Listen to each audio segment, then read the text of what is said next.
நீங்கள் பார்த்துக் கொண்டிருப்பது உங்கள் விஜய்.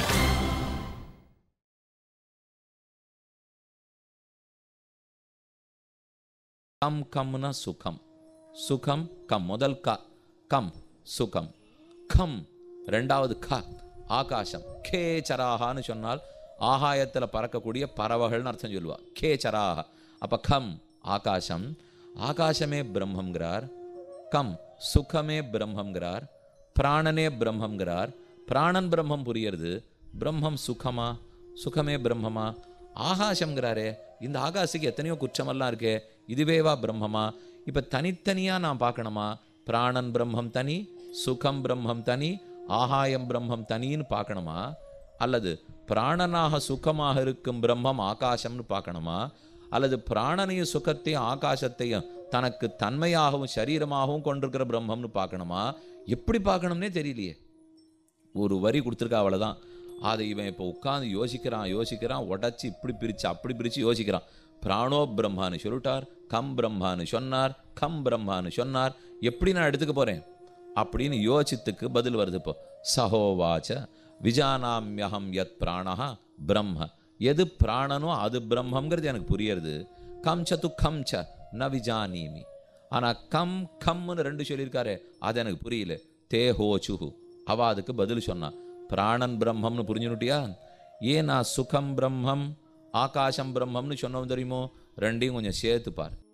எது சுகமோ அது ஆகாசம், எது ஆகாசமோ அது சுகம். இப்போ யோசின்னா இதுக்கு முதல்ல இருந்ததே தேவையில்லை, அப்பவான்னு தனியாக யோசிச்சிருந்தேன். இப்போ என்ன சொல்லி புரிய வச்சிருக்கீர்? இப்போ எது சுகமோ அது ஆகாசம்னால் மேலே பார்த்தா ஆகாசம் சுகப்பட்டெல்லாம் நான் கேள்வியப்பட்டது இல்லையே. அது ஒரு பொருள்னா அது எங்கே சுகப்படும்? நான் தானே சுகப்படுவேன். புரியல அவனுக்கு. அப்போ சுகமே ஆகாசம், ஆகாசமே சுகம். இது புரியலையே, பொருந்தலையே.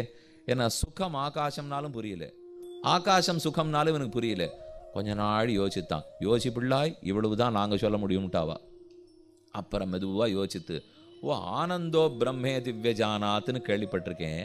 ஆனந்தம் பிரம்மம் பிரம்மம்னு உபனிஷத்து சொல்லியிருக்கு. ஆனந்தம் எவ்வளவா இருக்கும்? இவ்வளவா இவ்வளவா இவ்வளவா? பிரம்மத்தினுடைய ஆனந்தம் எவ்வளவா இருக்கும்? அந்த கேள்வி பிறக்க இவ்வளவு இவ்வளவு இவ்வளவு இவ்வளவு. இது எவ்வளவு? இவ்வளவு நீளம். மண்டபம் எவ்வளவு? 5000 சதுர அடி. இந்த இடம் மொத்தம் கல்லூரி எவ்வளவு? 5 லட்சம் சதுர அடி. என்ன பண்ணாலும் பரிச்சின்னம், பரிச்சின்னம்னு ஒரு அளவுக்குட்பட்டு இருக்கு. இப்போ பிரம்மத்துக்கு அப்போ எந்த அளவுக்குட்பட்டு சுகமாக இருக்கும்?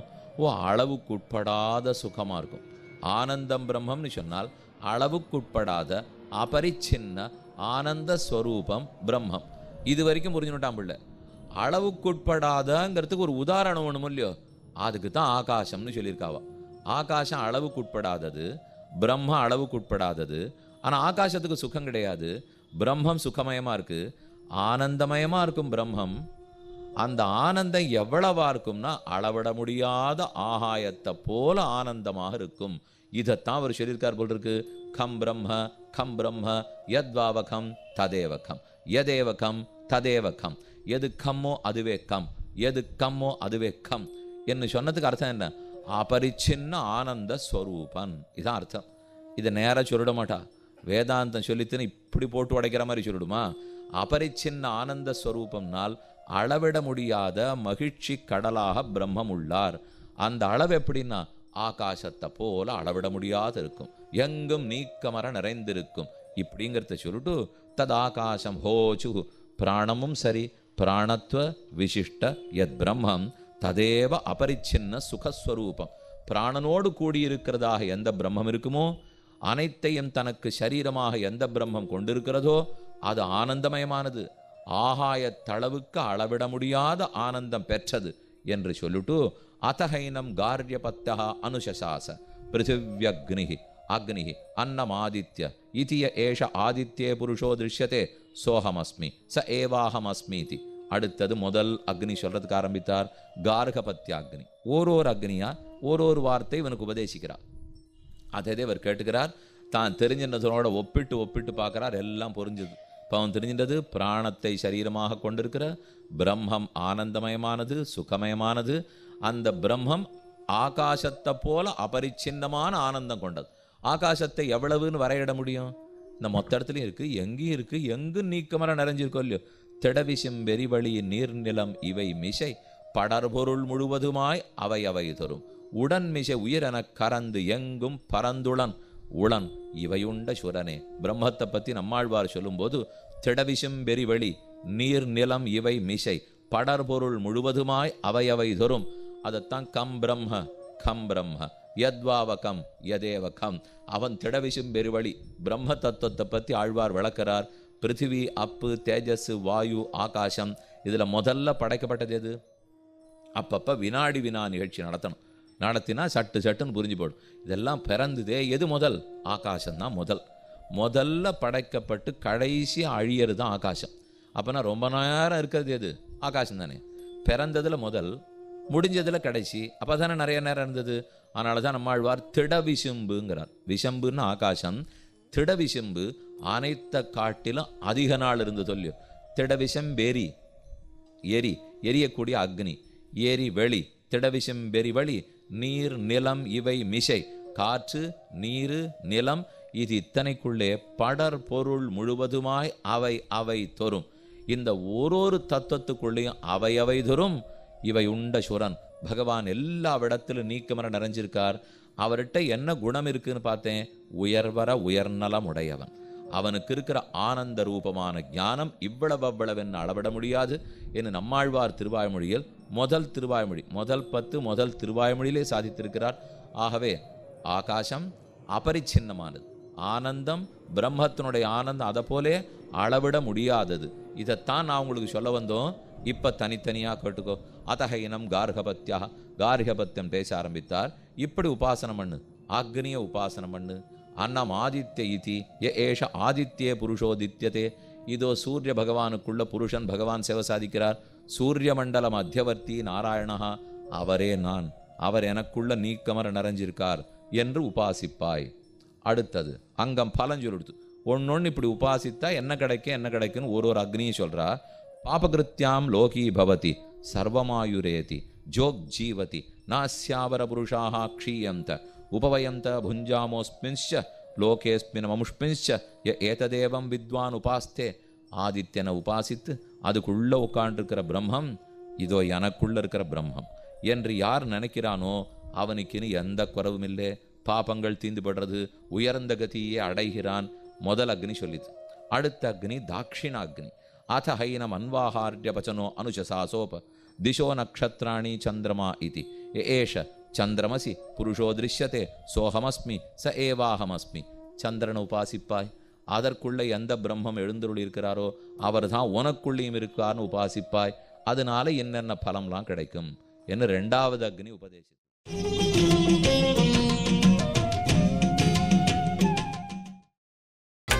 நீங்கள் பார்த்துக் கொண்டிருப்பது உங்கள் விஜய்.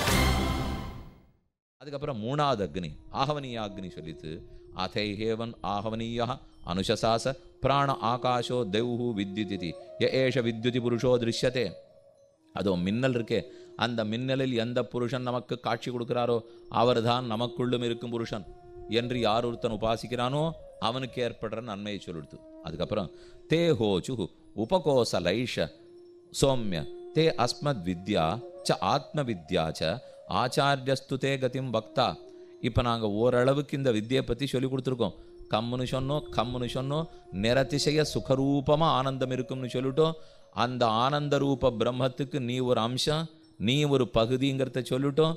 இதெல்லாம் சொன்னோம். இதுக்கு மேலே நாங்கள் சொல்ல வேண்டியது இருக்குது, ஆனால் நாங்கள் சொல்ல முடியாது. ஆச்சாரியஸ்துதே கதிம் பக்தா.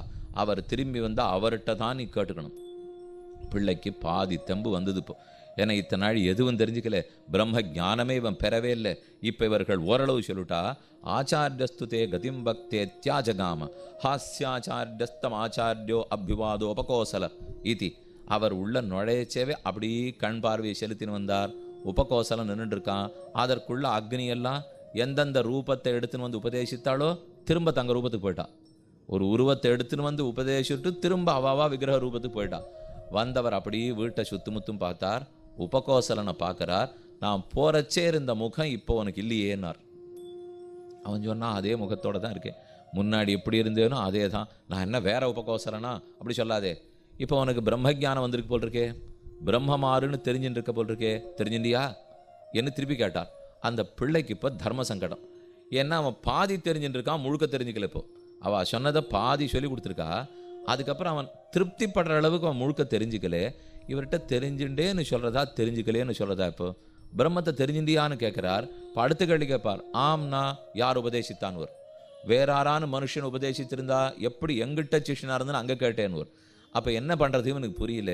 அப்போ அவன் சொல்கிற பதில் பாருங்க. பகவ இதிஹ பிரதிசுஷ்ராவ பிரம்மவித இவ சோம்ய. ஏ பகவன் சொல்லுமே என்ன பிள்ளை கேட்குறான். பிரம்மவித இவ சோம்ய, உன் முகத்தில் இருக்கிற அழகு ஒளியை பார்த்தா பிரம்மத்தை தெரிஞ்சுனுட்ட போல் இருக்கே. பிரம்மவித இவ, பிரம்மவித்தாயிட்டியேன்னு அவர் கேட்கல, பிரம்மவித்த போல இருக்கியேன்னார். போலேங்கிறது போட்டதுக்கு காரணம் அவன் இன்னும் முடிக்கல. முடிச்சிருந்தா பிரம்மவித்துன்னு சொல்லியிருப்பார். ஆனால் இன்னும் பாதி தெரிஞ்சுட்டு இருக்கானோ இல்லையா, பிரம்மவித்த போல இருக்கியே. அவன் திருப்பி சொன்னான், அதே தான் நானும் சொல்கிறேன், போல முழுக்க இல்லே. பிரம்மவித இவ சோம்ய தே முகம் பாதி, உன்னுடைய முகத்தை பார்த்தாலே நன்னா இருக்கே.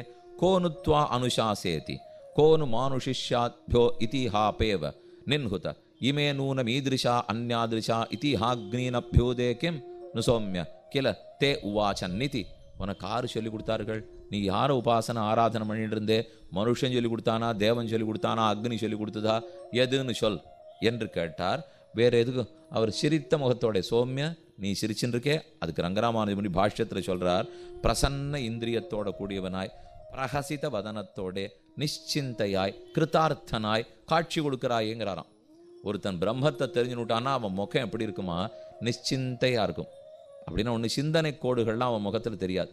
கிருத்தார்த்தன், பண்ண வேண்டியதை பண்ணிட்டோம், பண்ண வேண்டியதை பண்ணியிருக்கோம், பண்ண வேண்டியதை பண்ணிட்டோம். இந்த ரெண்டு கொஞ்சம் வித்தியாசம் இருக்குது.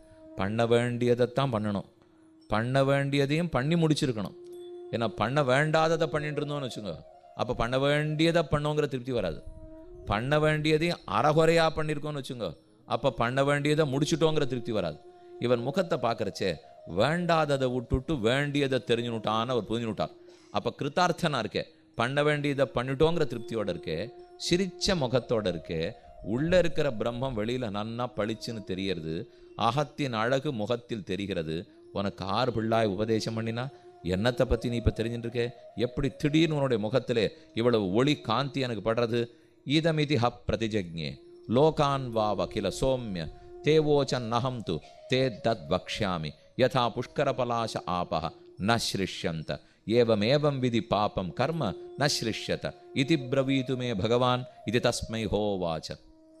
பிள்ளை பதில் சொல்கிறான், ஆம், தேவரீர் சொல்லியபடிக்கு தேவதைகளை எனக்கு கற்றுக் கொடுத்தது உண்மை, எனக்கு சொல்லினர்.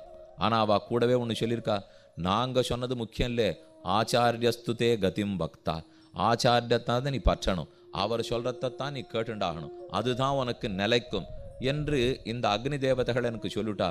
ஆகவே தேவரீரே எனக்கு தஞ்சம், நீர் தான் சொல்லிக் கொடுக்கணும் என்று பிரார்த்தித்தான்.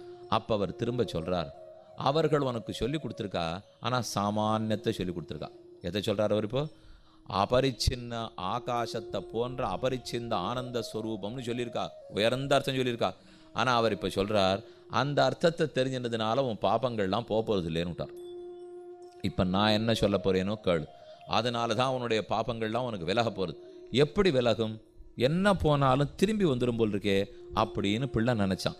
அதுக்கு அவர் திருஷ்டாந்தம் சொல்கிறார், யதா புஷ்கர பலாச ஆபஹ ந ஸ்ருஷ்யதே ஏவமேவம் விதி பாபம் கர்ம ந ஸ்ருஷ்யந்தே. உன்னிடத்துல ஒட்டாதபடி பண்ணுறேன், இன்னும் உனக்கு இனிமேல் பாப்பம் ஒட்டாதபடிக்கு பண்ணுறேன். எதை போல என்னால் தாமரை இலையில் தண்ணீர் இருந்தால் அது எப்படி ஒட்டற்று விலகிடுமோ, அதை போல் உங்கள் பண்ணியிருக்கிற பாப்பங்கள் அத்தனையும் உனக்கு ஒட்டாமல் போக்கி விடுறேன். அந்த பிள்ளைக்கு புரியல. ஏன் அப்படி சொல்கிறார் இவர்? நன்னா நெருப்பிலிட்ட பஞ்சு போல அழிச்சு விடுறேன்னு சொல்லக்கூடாதா?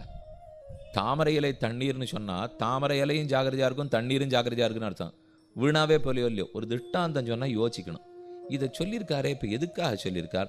இதை விட இன்னும் நல்ல திஷ்டாந்தம் சொல்லியிருக்கலாமே.